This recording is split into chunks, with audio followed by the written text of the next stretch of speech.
इथे नाणेफेक केली जाईल, टॉस केला जाईल. 4 ओव्हर. 4 ओव्हर ना, किती वाजले? नाही 3 निखिल 3 ओव्हरची मॅच असेल. दोन्ही कॅप्टन सौरभ 3 ओव्हरची मॅच आहे. 3 ओव्हर कारण यानंतर आणखी एक मॅच आहे, अंधार व्हायला नको शेवटच्या मॅचला. ती पण मॅच 3 ओव्हरची झाली पाहिजे.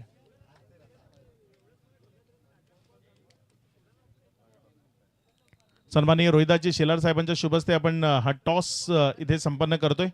कॉइन स्पिन केला जाईल. दोन्ही कॅप्टन तिथे त्यांच्या समवेत जॉईन झालेत. एका बाजूनं टीम साईराज कुडूस आणि दुसऱ्या बाजूनं WRSK सुपोंडे, त्यांच्यामध्ये ही मॅच होईल. तिथे अनिकेत कॉल देणार आहेत. कॉइन स्पिन झालाय आणि इथे अनिकेत सुपोंडे संघ नाणेफेक जिंकलाय. धन्यवाद रोहिदाजी शेलार. आपण मुख्य मंचावर स्थानापन्न व्हावं. इथे अनिकेत निर्णय कळवायचा आहे आपला. बॅटिंग करण्याचा निर्णय घेतलाय. चला टीम साईराज कुडूस लगेचच आपण मैदानाच्या आतमध्ये या आणि क्षेत्ररक्षण सजवून मॅच सुरू करा. एक रंगतदार रोमहर्षक आणि उत्कंठावर्धक मुकाबला तो आपल्याला इथे पाहायला मिळणार आहे. ही स्पर्धा जर आपण पाहिली तर ज्याचं प्रथम क्रमांकाचं पारितोषिक सन्माननीय नामदेवजी धनगरे यांच्या माध्यमातून, द्वितीय पारितोषिक सन्माननीय रोहिदासजी शेलार जे आपल्यासोबत सध्या उपस्थित आहेत, तृतीय पारितोषिक महेंद्रजी ठाकरे, चतुर्थ पारितोषिक जगदीश विष्णू म्हस्कर साहेब, पाचवं क्रमांकाचं पारितोषिक सुशांत बबन पाटील साहेब, सहावं पारितोषिक राजेशजी चौधरी साहेब त्यांच्या माध्यमातून आपल्याला उपलब्ध करून दिलंय. या सर्वांचा मनपूर्वक धन्यवाद आहे. एक भव्य दिवस स्पर्धेचं आयोजन.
तर आपण पाहत असाल भगवा करंडक 2025 क्रिकेटचा महासंग्राम धर्मवीर प्रतिष्ठान बिडकर आयोजित स्वर्गीय आनंद दिघे साहेबांच्या स्मृतीप्रित्यर्थ आपण ही स्पर्धा जे पाहतोय.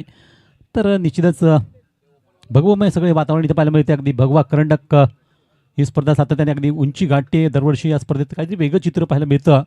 दरवर्षी नवीन वैशिष्ट्याने मात्र ही नटलेली स्पर्धा आपण पाहतोय. दरम्यान मात्र सदाशिवजी पाटील सरांचं देखील आगमन झालं. हार्दिक हार्दिक सुस्वागत, वेलकम सर. या आपण मंचावर अनेक मान्यवर मंडळी आपण पाहतोय. या शोभा वाढत असताना व्यासपीठाची त्यातमध्ये आणखी एका पाहुण्यांची भर पडली आहे. जरी ग्रामस्थ असले तरी देखील आपले सन्माननीय आदरणीय पाहुणे आहेत सदाशिवजी पाटील साहेब, त्यांचं देखील शब्दफुलाने हार्दिक स्वागत करून आपण मैदानात थेट जाऊयात या खेळाकडं. तर अगदी आजच्या सामन्यात तर पाहिलं असेल तर आज हे दोन संघ अगदी उभे टाकलेत एकमेकांसमोर आणि दोन्ही संघांची ताकद सर्वांना ओळखून आहेत. सगळं प्रेक्षकांना माहिती आहे दोन्ही संघ काय प्रकारे खेळत असतात. त्यामुळे नक्कीच इथे 3 षटकाच्या सामन्यामध्ये प्रथमतः मात्र सुपोंडे संघाने टॉस जिंकताना बॅटिंगला पसंती दिली आहे आणि त्याच्या आघाडीची पुन्हा एकदा एक यशस्वी जोडी मैदानात इथे पाहायला मिळेल. ते आता त्याचं अनिकेत पाटील, त्याच्या साथीला मात्र निलेश धापसे. तर पहिलं षटक घेऊन येते रोशन. त्या अर्थातच साईराज कुडू संघाकडून हे पहिलं षटक हाताळण्याकरता एकमेव षटक हे पॉवर प्लेचं आपण पाहतोय जे सुरू होत आहे. दोन्ही संघांना ऑल द बेस्ट. निश्चित चांगलं खेळ तुम्ही दाखवा प्रेक्षकांना. पुन्हा एकदा प्रेक्षकांची जी मनपसंती एक चांगल्या क्रिकेटला ती अनुभवत आहेत प्रेक्षक आमचे, त्या प्रेक्षकांचं सर्वांचं हार्दिक स्वागत. षटकातील पहिला चेंडू फुलटॉस आणि फुलटॉसवर मात्र हा चांगला खरपूस समाचार घेताना चेंडू फटकावला गेला आणि वन बॉल चेंडू सरळ निघून चाललाय तो सीमे पार होताना चौकार. अनिकेत एक डॅशिंग खेळाडू आपण पाहतो मैदानातून.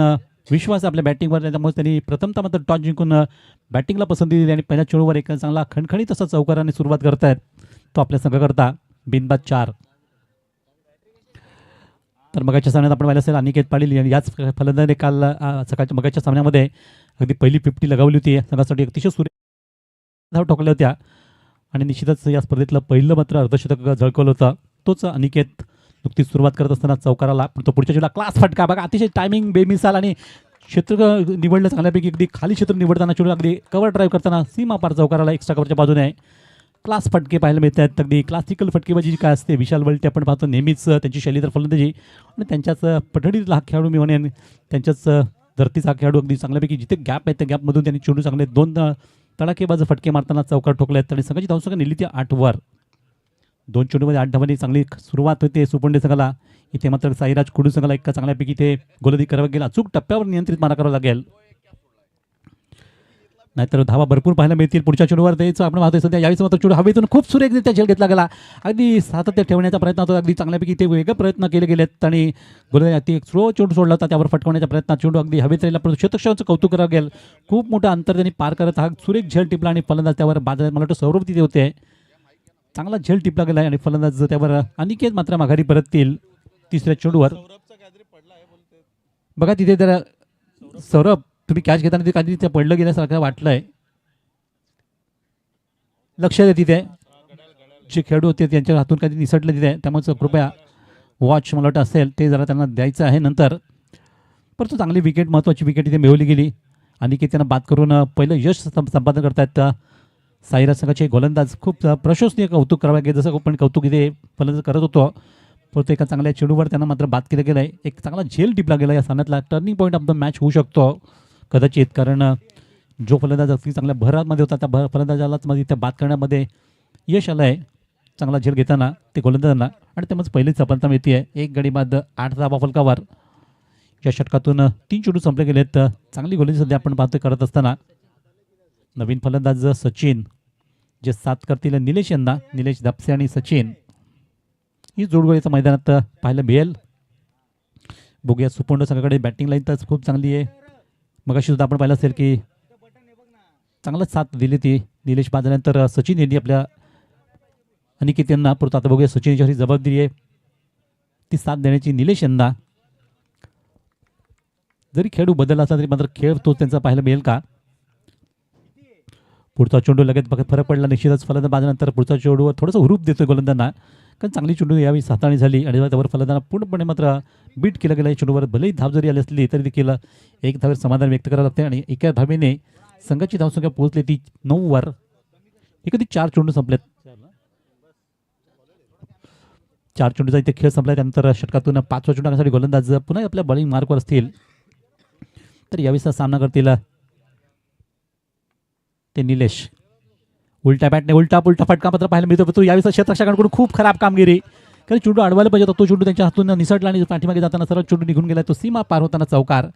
एक बोनस मी म्हणेन मिळतोय सध्या तो इथे संघाला, कारण इथे जर चेंडू अडवला असतं तर नक्कीच चौकार थांबवता आला असता. परंतु क्रिकेटमध्ये आपण म्हणतो जर असला स्थान नसतं.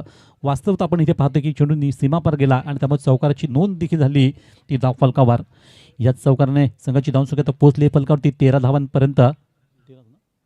5 चेंडूचा इथे खेळ संपला गेला. या षटकातून चांगली गोलंदाजी होती. गोलंदाज खूप मेहनत करतायत ते या षटकामधून आपल्या संघासाठी, परंतु त्याचा मात्र निश्चितच क्षेत्ररक्षकांकडून साथ लाभली नाही. आणि या षटकातला आता अंतिम चेंडू पुन्हा एकदा निलेश सामना करतील. इथे कमी गती चेंडू अगदी हवेत होता आणि त्यातील फटकावा क्षेत्ररक्षकांनी पुन्हा एकदा चुकी होते. 2 मिस्टेक आपण पाहतोय. खराब इथे कामगिरी पुन्हा एकदा झाली म्हणावं गेलं कुडू संघाकडून या क्षेत्ररक्षकांची. मगाशी जोगेशी झेल सुटला आणि त्यामध्ये नक्कीच लाईफ मिळालं, जीवन लाभलं. त्या अगोदर पण पहिला चौकार गेला अशाच प्रकारच्या फिल्डिंगने आणि त्यामुळे याच 2 चुका संघाला मार्क ठरू शकतात सामन्यातून. परंतु इथे षटक संपलं गेलं आणि ते षटक संपत असताना संघाची धावसंख्या जाऊन पोहोचली होती 14 वर. 1 गडी बाद अशी सुपंडे संघाकडून आपण पाहतो. प्रथम बॅटिंग करताना 3 षटकाच्या खेळामध्ये ही धावसंख्या, कारण 3 षटकांचा आपण खेळ इथे पाहणार आहोत. काही वेळेचं महत्त्व ठेवत, वेळेचं भान ठेवत इथे मात्र आयोजकांनी निश्चितच 3 षटकाचा हा सामना केला आहे, कारण यानंतर आपल्याला अजून एक सामना इथे खेळायचा आहे. काल खूप अंधारमय वातावरण होतं आणि अंतिम सामना खेळणं कठीण होतं. अशा वेळी तो सामना मात्र आपण राखून ठेवला. तो सोमवारच्या दिवशी म्हणजे बरोबर 8 तारखेला तो सामना सकाळी खेळवला जाईल. पण आजची मात्र स्पर्धा आजच संपवण्याचा हा मनसुबा आहे आयोजकांचा. त्यामुळे आपण थोडीशी घाई करत ही षटकं कमी केलीत आणि त्यानंतर तर नवीन षटकाला सुरुवात. सौरभ सवार जे येतात गोलंदाजी मार्कवर. बघूयात या खेळाडूंनी देखील चांगली कामगिरी या सामन्यात पहिल्या सामन्यात केली होती आणि आता मात्र या सामन्यात त्यांच्यावर ही जबाबदारी येते गोलंदाजी करण्याची. बघूयात या गोलंदाजीला कशा प्रकारे न्याय देतील. तर सदा मामांचं इथे आगमन झालं, सकाळी देखील त्यांनी उपस्थिती दाखवली तिथे. त्यांचं हार्दिक असं स्वागत असेल. मंचावर त्यांनी येऊन स्थानापन्न व्हा. पाहुण्यांच्या पंक्तीमध्ये त्यांचं देखील नाव इथे जोडलं जातं आहे. या व्यासपीठावर अनेक प्रमुख मान्यवर आपण जे पाहतोय. आणि इथे मात्र अगदी चेंडू रिव्हर्स स्वीपचा फटका परंतु यावेळेस सुंदर क्षेत्ररक्षण पाहायला मिळाला. जो चौकार थांबवला या मगाशी चेंडू सीमा पार होता, यावेळेस मात्र चेंडूवर चांगल्यापैकी नियंत्रण राखलं ते क्षेत्ररक्षण आणि कौतुक करावं लागेल त्यांचं या कामगिरीबद्दल. त्यामुळेच एकच धाव आली. मला वाटतं विशाल वल्टेस होता त्यामुळे त्याला प्रश्न नव्हता. चांगल्यापैकी चेंडूला फील्ड केलं गेलं 30 मध्ये आणि एकच धाव येते. त्यामुळे धावसंख्या 1ने वाढताना पोहोचली ती फलकावर 15 धावा. तर निलेश आणि सचिन आपण इथे पाहतोय या दोन फलंदाज मैदानात. पुढचा चेंडू बॅटच्या एजला लागून चेंडू गेला तर शॉट मागे म्हणजे यष्टीरक्षक स्वतः योगेश चौधरी एक बुजुर्ग खेळाडू पण होत आहे. अगदी निश्चितच कित्येक वर्ष त्यांनी क्रिकेटची कारकीर्द घडवली आहे. सर्वात जुना जाणता खेळाडू म्हणून आज त्यांच्याकडे पाहिलं जातं आहे. कारण त्यांच्या जोडीचे त्यांच्या ज्या वयाचे अनेक खेळाडू रिटायर झाले परंतु आज क्रिकेटचा दर्जा त्यांनी अजूनही कायम ठेवला आहे आपल्या खेळामधून. तर या षटकातील पुढचा चेंडू इथे मात्र चेंडूने उंची गाठली तर चेंडू हवेत थोडासा राहिला कारण बॅटवर व्यवस्थित बसला होता तरी स्वतः मात्र चेंडूवर धावा बघा किती जबरदस्त हा झेल त्यांनी टिपलाय बघा. सौरभ यांचं खरोखर कौतुक करावं गेल. आणि सगळी मी आठवण करून दिली की अशा प्रकारचा कपिल देवनी जो झेल घेतला होता 1983च्या वर्ल्ड कपमध्ये विविन रिचर्डचा आणि तिथून सामना टर्न होताना मात्र संघाने बाजी मारली आणि नंतर विश्वकप जिंकला भारतीय संघाने. तो अशाच प्रकारचा झेल होता. खूप मोठा अंतरपारगत कपिल देवनी हा झेल टिपला होता आणि फलंदाज बाद झाले. तशाच प्रकारची हा झेल घेताना मात्र अगदी महत्त्वाची विकेट सचिन यांना बाद केलं गेलं आहे ते सौरभ सवर यांनी आणि एक महत्त्वाची विकेट घेऊन संघाला हा दुसरा हादरा दिला गेला आहे. संघाची धावसंख्या 15 असताना सुपंडे संघ 2 गडी बाद 15 धावा. 3 चेंडू आतापर्यंत संपल्यात. सौरभ यांची खरोखरच अतुलनीय ही कामगिरी म्हणत गेलं कौतुकास्पद कामगिरी होती आहे. कारण स्वतः एक चांगली गोलंदाजी करत असताना स्वतःच्या फॉलोथ्रूमध्ये थोडंसं चेंडू बाहेर निघत होता, बराचसा लांब होत जात होता. त्याला मात्र कंट्रोल करून पाठीमागे धावत जाऊन हा झेल घेणं हे सोपं काम नव्हतं. ते करून दाखवलंय. परत त्यानंतर नवीन फलंदाज मैदानात फेस करतील या पुढच्या चेंडूला सौरभ यांच्या. तर 2 बाद 15 धावा असं आपण सध्या कामगिरी पाहतोय. सुपंडे संघाने प्रथमतः निर्णय घेतला होता टॉस जिंकून बॅटिंग करण्याचा आणि अनिकेत बाजल्यानंतर थोडंसं धावसंख्या थोडीशी मंदावती आहे. मोठे फटके आता थोडेसे थांबले गेलेत. यायचा चांगला फटका अगदी समोरच्या बाजूने मंचाच्या समोरून चेंडू फटकवला गेला. तिथे क्षेत्ररक्षक चिराग पण पाहतो चेंडू फील्ड करताना. तोपर्यंत एक धाव जी सहजतेने अर्जित केली गेली नवीन फलंदाजाकडून. त्यापर्यंत एक धावेने संघाची धावसंख्या जाऊन पोहोचली 16 वर. पाहता पाहता चेंडू संपलेत ते 4. या षटकातून चांगली गोलंदाजी अगदी टिसून मार आपण पाहतोय. संध्याकाळच्या सत्रामध्ये सौरभ यांची एक निर्णायक अशी गोलंदाजी पण पाहिली असेल संघासाठी करत असताना. षटकातील 5वा चेंडू सामना करतील ते सचिन. उजव्या हाताचा फलंदाज उजव्या हाताचा गोलंदाज आणि पुन्हा यावेळेस चेंडू ऑन साईडला ड्राईव्ह तर केला गेला निलेश दापसी त्यांच्याकडून एक चांगला खेळ पण सध्या इथे पाहतोय. दरम्यान मात्र इथं एक धाव आली तर एक धावेने संघाची धावसंख्या पोहोचली ती 17 वर 17.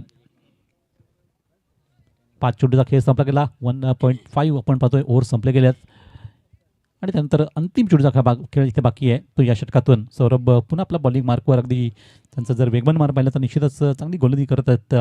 अचूक टप्प्यावर त्यांनी बराचसा मार केला आहे आणि त्यांचं लक्ष तेच असतं की अचूकता गोलंदाजी गोलंदाजीची चुणूक दाखवायची. त्या परिस्थितीत षटकातून आता अंतिम चेंडूसाठी मात्र वळतात आणि स्विंग अँड मिस चांगला चेंडू संपला गेला. ते षटक देखील संपलं गेलं. 2 षटकाचा हा खेळ संपतोय आणि 2 षटकानंतर संघाची जर स्थिती पाहिली तर 2 बाद 17 धावा. मग थोडंसं अंकुश लावला असं म्हणता येईल. पहिल्या षटकात चांगल्या धावा येऊन देखील या षटकात धावसंख्येला रोख दिली गेली आणि म्हणून क्रिकेटला अनिश्चितीचा खेळ म्हटला जातो यासाठीच. तर अंतिम षटकाचा खेळ बाकी आहे. बघूयात अंतिम षटकासाठी चिराग भानुशाली यांची निवड संघ नायक करतायत. गोलंदाजी मार्कवर त्यांना पाचारण करताना अंतिम षटकाला सुरुवात होईल. बघूयात हे दोन आता फलंदाज कशा प्रकारे इथे आपला गेम चेंज करतील. कारण गेम चेंजर म्हणून निलेश दापसे आणि त्याबरोबर सचिन यांना ओळखलं जातं. रुपेश सॉरी मगाशी सचिन आले होते पण आता मात्र रुपेश यांना पाठवलं होतं मगाशीच. या दरम्यान तर रुपेश जे आपण बघतोय निलेश या साथ इथे करतायत आणि आता या अंतिम षटकाचा खेळाला सुरुवात.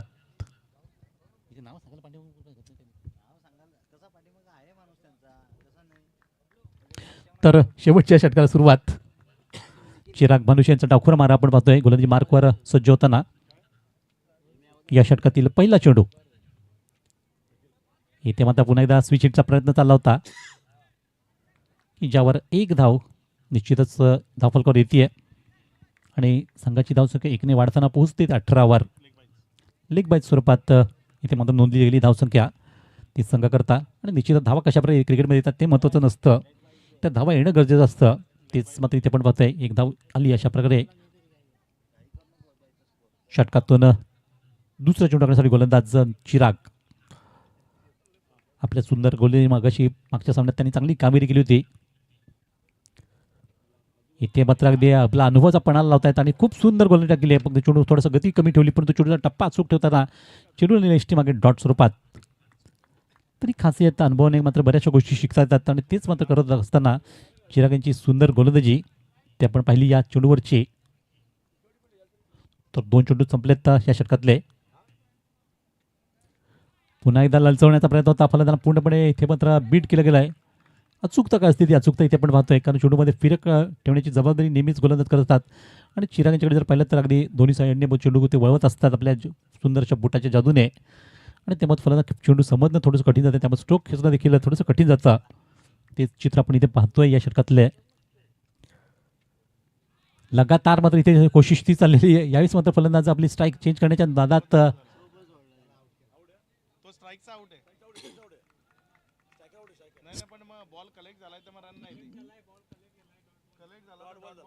डॉट बॉल असेल लक्षात घ्या, कारण इष्टेच्या हातामध्ये पण नियमाप्रमाणे पाहिलं असेल तर कलेक्ट झाला, त्यामुळे इथे डॉट चेंडू. तर एका चांगल्या चेंडूची समाप्ती होते. पाहता पाहता 4 चेंडू संपले गेले. शेवटचे 2 चेंडू बाकी आहेत आता बॅटिंग करण्यासाठी सुपोंडे संघाला. या 2 चेंडूवर एखादा मोठा फटका येईल का? ही धावसंख्या थोडीशी मंदावलेली पाहायला मिळते. आतापर्यंत 18 धावा 2 गडी बाद. जो प्रथमतः मात्र निर्णय घेतला, धाडसी निर्णय घेताना टॉस जिंकून बॅटिंग घेतली, ती बॅटिंग कुठेतरी मला वाटतं नक्कीच नंतर कमी पडली. आणि आणखी एक चांगला चेंडू संपतोय बघा चिराग यांच्या समोर. अशा प्रकारची खेळी करणं कठीण झालं आहे. तर लगातार चांगली गोलंदाजी. तर मेडन ओव्हर हाताळी जाईल का? कारण या षटकात पाहिलं तर एक लेग बाय स्वरूपात धाव आली होती, त्यानंतर मात्र सर्व चेंडू डॉट स्वरूपात संपल्यात. आणि अंतिम चेंडू जो टाकला जातोय, अंतिम चेंडू जर अजून एक चांगला चेंडू हाताळला गेला तर मेडनची शक्यता असेल असं म्हणावं लागेल. आणि या स्पर्धेतलं पहिलं मेडन ओव्हर होऊ शकतं. अखेर मात्र जी पाहतो की एक चांगली गोलंदाजी इथे पाहायला मिळाली आणि जबरदस्त गोलंदाजी करत असताना या स्पर्धेतलं पहिलं मेडन ओव्हर पाहायला मिळते चिराग भानुशाली यांच्याकडून.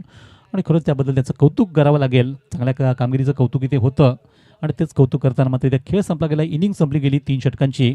या 3 षटकांची समाप्तीनंतर धावसंख्या जर पाहिली तर फलकावर लागली केवळ 18 धावा लागल्यात. 18 चेंडूमध्ये 18 धावा लागल्यात आणि 19 धावांचं लक्ष असेल साईराज कुडूस संघापुढे. एक चांगलं लक्ष, मोठं लक्ष नाही आहे. बघूयात नेमकं क्रिकेटमध्ये पण कमी सुद्धा नसतं, मोठं सुद्धा नसतं. 19 धावा करायच्या आहेत सामना जिंकण्यासाठी 18 चेंडूवर. अगदी सोपा आव्हान ते ठेवलं गेलं. 18 चेंडू आणि 19 धावसंख्या. तारीफ करावी लागेल सौरभ सवरची, कारण जिथे 14 रन्स पहिल्या ओव्हरमध्ये आल्या होत्या तिथे त्यानं अगदी अप्रतिम मारा करताना गोलंदाजी केली. चिराग भानुशाली नो डाऊट फिरकीचा जादूगर आहे, मॅजिशियन आहे कुडूसकरांचा, आणि त्यानं आपली जादू आपल्या बोटांच्या माध्यमातून दाखवली. चेंडूला अगदी योग्य तऱ्हेनं वळवलं आणि तिथे या मॅचवर कुरघोडी केली. या फक्त 18 धावा दाफलकावर लावता आल्या. पहिल्या ओव्हरमध्ये 14 आल्या होत्या, त्यानंतरच्या 12 बॉलमध्ये फक्त 4 आल्यात.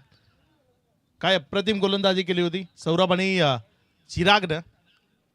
कुडूसकरांचा मॅजिशियन असंच म्हटलं जात नाही, उगाच म्हटलं जात नाही. जादू करण्याची कुवत आहे. आपल्या बोटांची जादू फलंदाजाला सातत्यानं दाखवतो आणि त्या जादूनं तिथे फलंदाजांना बीट केलं.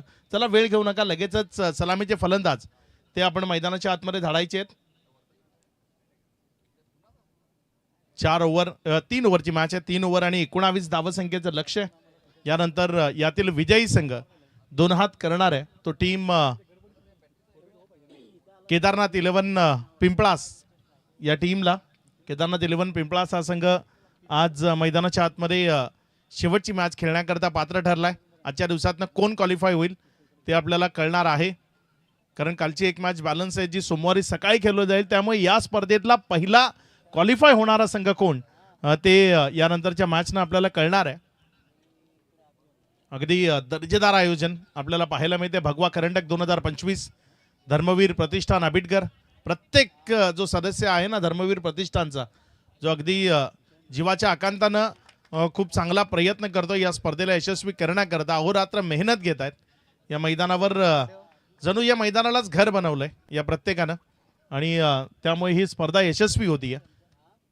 आजचा दुसरा दिवस आहे. जसजशी स्पर्धा पुढे जाईल तसतसा प्रेक्षकांचा एक सैलाब आपण ज्याला म्हणतो ना तो या मैदानावर पाहायला मिळेल.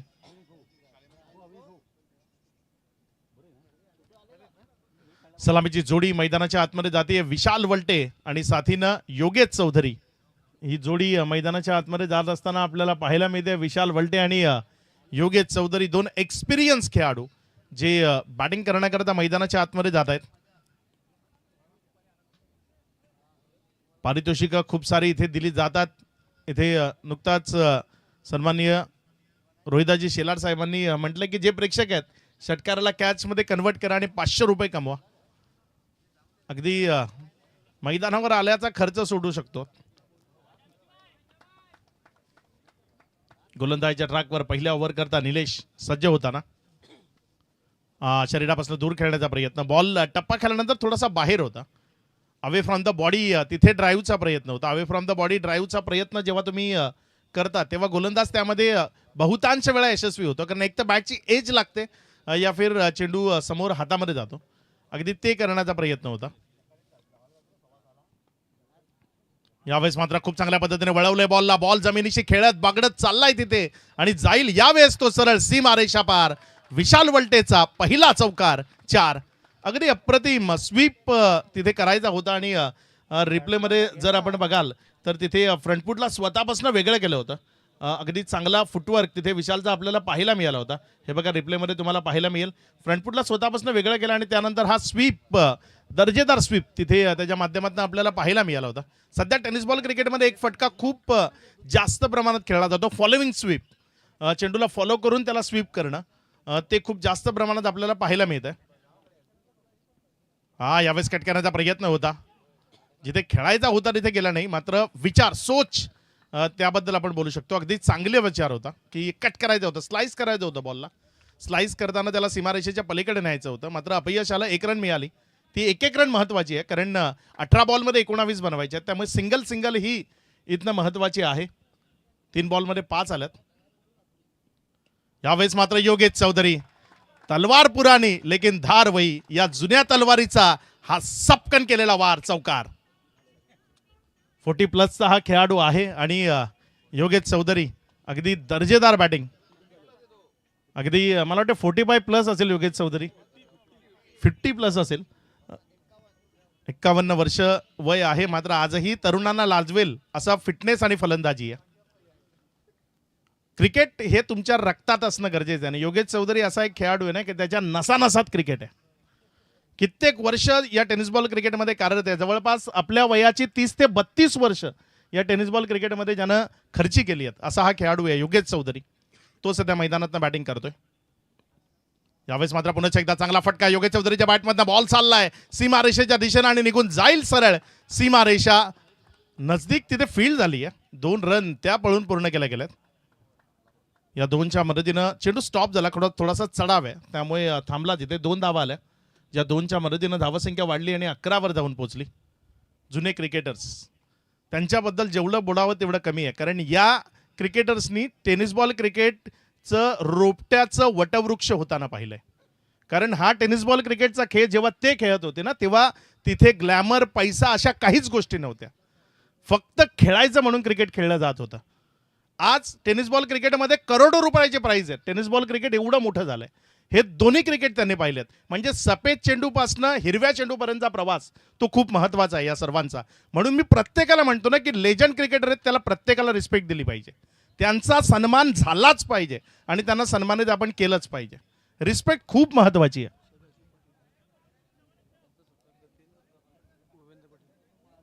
सदाशिव पाटील आपल्या मुख्य मंचावर आहेत आणि त्यांचा सन्मान इथे होईल भूपेंद्र भोईर यांच्या शुभ हस्ते. सध्या धावफलकावर धावसंख्या जर आपण पाहिली तर 11 धावा धावफलकावर आहेत. 1 ओव्हरचा खेळ तो आपल्याला पाहायला मिळालाय. 12 चेंडूचा खेळ बाकी आणि 8 धावसंख्येची गरज आहे. गोलंदाजीच्या ट्रॅकवर अनिकेत आलाय. महत्वाचं षटक आहे या मॅच मध्ये. जर काहीतरी वेगळं करायचं तर अनिकेतला चांगलं करावं लागेल. विशाल वलटे त्याचा क्लास तो वेगळा आहे. इथे आपल्या तंत्रशुद्धतेचा वापर करत असताना ऑफस्टंपच्या बाहेरच्या बॉलला अगदी शानदार पद्धतीने कट केलं. एक सिंगल घेतली. 1च्या मदतीनं धावफलकामध्ये वाढ झाली. धावसंख्या पुढे सरकार असताना जाऊन पोहोचते ती 12 ऑन बोर्ड. 12 धावा या धावफलकावर लागल्या गेल्यात. अजूनही विजयाकरता 7 धावसंख्येची गरज आहे. येणारे 11 चेंडू शिल्लक आहेत. अनिकेतनं काय स्टार्ट दिला होता या मॅचमध्ये, मात्र त्यानंतर जर आपण पाहिलं तर थोडंसं शांत ठेवलं टीम्सला. पुढचा बॉल, यावेळेस मात्र हा बॉल तिथे कट करण्याचा प्रयत्न. क्षेत्ररक्षक आहे बघा, रनिंग बिटवीन विकेट. 50 वर्षापेक्षा जास्त वयाचा हा खेळाडू आहे आणि तो सिंगल, चिकी सिंगल घेतोय. अगदी जवळ चेंडू होता आणि तिथनं वेगानं धावत तिथे 1 रन कंप्लीट केली, ज्या 1च्या मदतीनं धावफलकामध्ये वाढ होती. धावसंख्या 13 या आकड्यावर. 10 चेंडूचा खेळ आहे. 6 धावसंख्या विजयाकरता गरजेची आहे. अनिकेत आणि त्याच्या विरोधामध्ये विशाल वलटे. फुलटॉस, आणि या फुलटॉसला काय इथे जेलमध्ये कन्वर्ट केलं जाईल. जेल तर सुटलाय. 1 रन कंप्लीट केली आहे. दुसरी करता प्रयत्न, मात्र एफर्ट ते लाजवाब होते. 100% एफर्ट ते मैदानात पाहायला मिळाले. 2च्या मदतीनं धावसंख्या 15. अजूनही विजयाकरता 4 धावसंख्येची गरज आहे. अविनाशजी शेलार इथे उपस्थित आहेत आणि त्यांचा हेमंत पाटील यांच्या शुभस्ते आपण सन्मान करतोय. मी विनंती करतोय अविनाशजी शेलार आपण पुढे यावं. यावेळेस मात्र हा बॉल योग्य तऱ्हेने खेळलाय. तिथे 1 सिंगल जरूर धावफलकावर जोडली जाईल. डबल करता तिथे योगेश चौधरी यांचा कॉल होता, मात्र नाकारला. 1च्या मदतीने धावसंख्या 16वर. आता येणारे 8 बॉल विजयाकरता 3 धावसंख्येची गरज आहे. 8 चेंडू आणि 3 धावा कशा पद्धतीने धावफलकावर जोडल्या जातील ते आपल्याला या मैदानातनं बघायचं आहे. सध्याची स्थिती अगदी कुडूस संघाच्या बाजूने आहे. टीम साईराज कुडूस विजयाच्या अगदी समीप आलेला आपल्याला पाहायला मिळतोय, कारण बॉल शिल्लक आहेत 8 आणि विजयाकरता गरज आहे 3 धावसंख्येची. पुढचा बॉल आपल्या गोलंदाजीच्या ट्रॅकवरनं गोलंदाज सज्ज होतोय. यावेळेस मात्र बॉलला उडवलंय. उंची जास्त, लांबी कमी. क्षेत्ररक्षक येईल बॉलच्या खाली. कॅच कॅरी होतोय. विकेट मिळते. खेळाडू बाद. सन्माननीय मधुकरजी पाटील मुख्य मंचावर उपस्थित आहेत. मी भावेश पाटील यांना विनंती करतो की आपण त्यांना सन्मानित करावं. त्यांचा स्वागत सत्कार आपण आपले शुभस्ते करावा. सौरभ सवर तो मैदानाच्या आतमध्ये आलाय. टीम साईराज कुडूस हा संघ मैदानामध्ये आपल्याला पाहायला मिळतोय. सौरभ सवर जो नव्यानं बॅटिंग करण्याकरता मैदानाच्या आतमध्ये जात असताना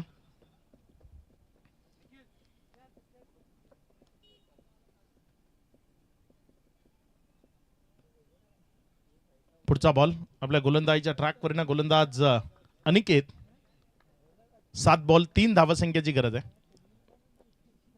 फुलटॉस मिळालाय आणि त्याला अगदी स्टायलिश पद्धतीने खेळलाय. विजयाचा स्ट्रोक. बॉल सीमारेषा पार. विजयी होतीये टीम साईराज कुडूस. साईराज कुडूस या टीमला विजयाच्या शुभेच्छा असतील. चला लगेच टॉस करण्याकरता या साईराज कुडूस आणि त्यांच्या विरोधामध्ये जर आपण पाहिलं तर टीम